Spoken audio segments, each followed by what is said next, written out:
नमस्कार. लोकप्रशासन विभागाच्या वतीने हे द्वितीय लेक्चरमध्ये आज आपण या ठिकाणी लोकप्रशासनाच्या व्याख्या या आज बघणार आहोत. ह्या व्याख्यांचे व्यवस्थित विश्लेषण तसेच ह्या व्याख्या ह्या प्रामुख्याने लोकप्रशासन किंवा लोकप्रशासनाचा अर्थ समजून घेण्यासाठी मोठ्या प्रमाणावर उपयोगी ह्या पडतात. यामध्ये लोकप्रशासनाचा अर्थ समजावून घेण्याआधी ह्या सर्व व्याख्यांचा विचार या ठिकाणी करणे हे क्रमप्राप्त करते. यामध्ये लोकप्रशासनाचा अर्थ जो आहे हा अर्थ समजावून घेण्यापूर्वी सर्वात अगोदर आपल्याला या ठिकाणी प्रशासन म्हणजे काय किंवा प्रशासनाचा अर्थ काय ही बाब या ठिकाणी बघणे हे अधिक महत्त्वाचं ठरते. आणि सामान्यतः प्रशासन या शब्दाचा उपयोग किंवा प्रशासन म्हणजे काय तर एखाद्या कार्याची व्यवस्था करणे. जसं अनेक वेळी कोणतीही नवीन बाब सुरू करताना आपण त्याचं प्रशासन कशा पद्धतीनं होईल किंवा एकूण सर्वच त्या संबंधित कार्याची व्यवस्था ही त्या ठिकाणी कशा पद्धतीने होईल या बाबी आपण नेहमी चर्चेत घेत असतो. तर या ठिकाणी लोकप्रशासन म्हणजे प्रशासन म्हणजे कोणत्याही कार्याची व्यवस्था करणे याला आपण प्रशासन करणे असे म्हणतो. यामध्ये प्रशासन हा एका अर्थाने शास्त्रोक्त दृष्टीने जर आपण विचार केल्यास एखाद्या विशिष्ट उद्दिष्टाच्या पूर्तीसाठी किंवा एखादा ठराविक असा हेतू साध्य करण्यासाठी जाणीवपूर्वक योजना तयार करून उपलब्ध साधनसामुग्री मनुष्यबळ यांचे उचित संघटन करून योग्य मार्गदर्शनाखाली जे सुसंघटित व तसेच सुव्यवस्थित कार्य केले जाते त्या कार्यप्रक्रियेला आपण प्रशासन असे म्हणतो. तर कोणताही एखादा ठराविक उद्देश कारण आपण बघतो कोणतंही कार्य कोणतीही व्यवस्था कोणतीही संघटना ही काही एक ढोबळमानाने सुरू होते तर त्यामागे एक ठराविक किंवा महत्त्वाचा असा उद्देश असतो आणि हा ठराविक व तो महत्त्वाचा उद्देश साध्य करण्यासाठी त्या ठिकाणी काय करण्यात येतं ती कार्य विविध स्वरूपाची कार्य ही निश्चित केली जातात. ही विविध स्वरूपाची कार्य निश्चित केल्यानंतर वेगवेगळ्या पातळीवरती कार्य पार पाडित असताना त्या सर्व कार्याची एकूण व्यवस्था जी आहे ही त्या ठिकाणी करण्यात येते आणि त्यासाठी काय करण्यात येते सर्वात महत्त्वाचं म्हणजे संघटन करण्यात येते. संघटन करण्यात येऊन आपण बघतो की जी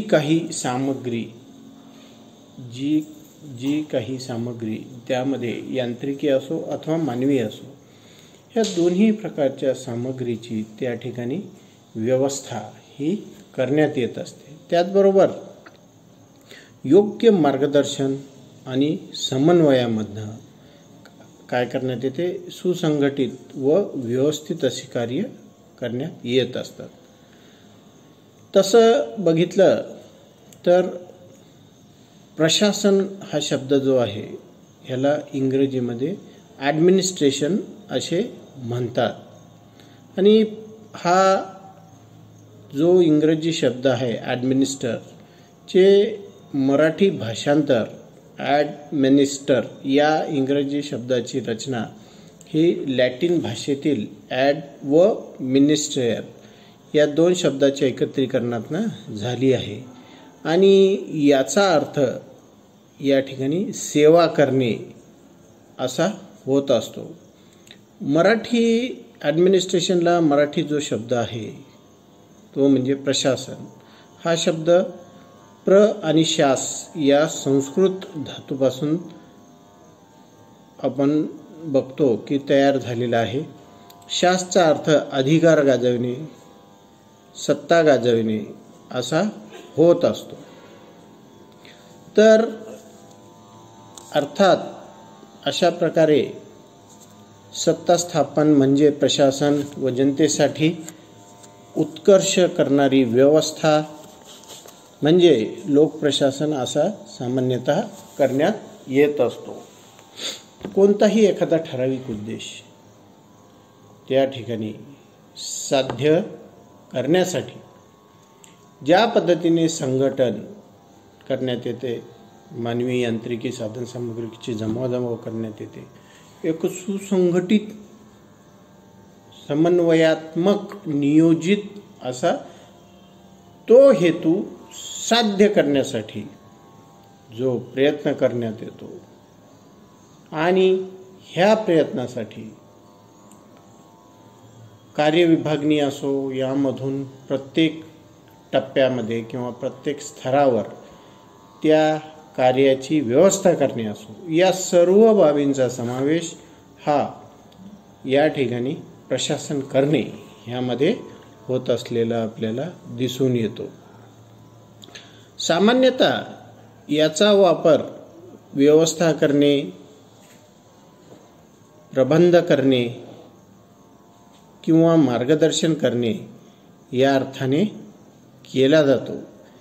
एकत्रित येऊन केल्या गेलेल्या सांघिक स्वरूपाच्या कोणत्याही क्रियेत प्रशासन असते. एकत्रित येऊन केलेली प्रत्येक सांघिक प्रक्रिया ही काय असते? ही प्रशासन असते.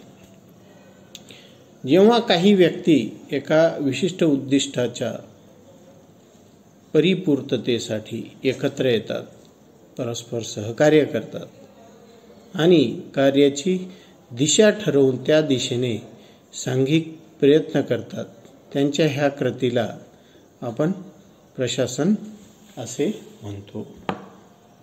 आपण बघतो की कोणतीही बाब ही करावयाची ज्यावेळी निश्चित करण्यात येते, म्हणजे एक ठराविक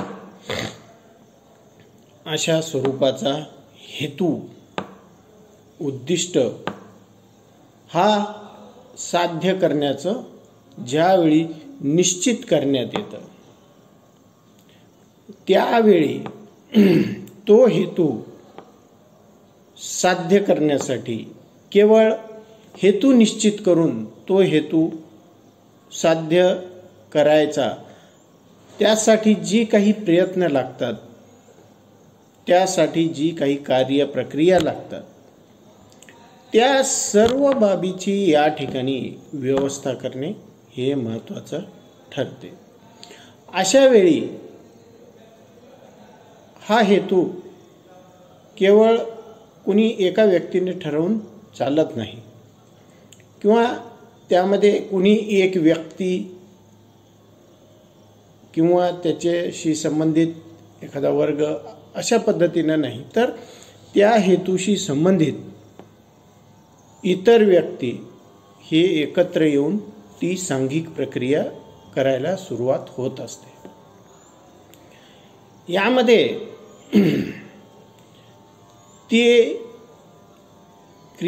ती सांघिक प्रक्रिया पार पाडायला सुरुवात करण्यासाठी सर्वात अगोदर आपण बघतो की या ठिकाणी व्यवस्थितरित्या संघटन करण्यात येते.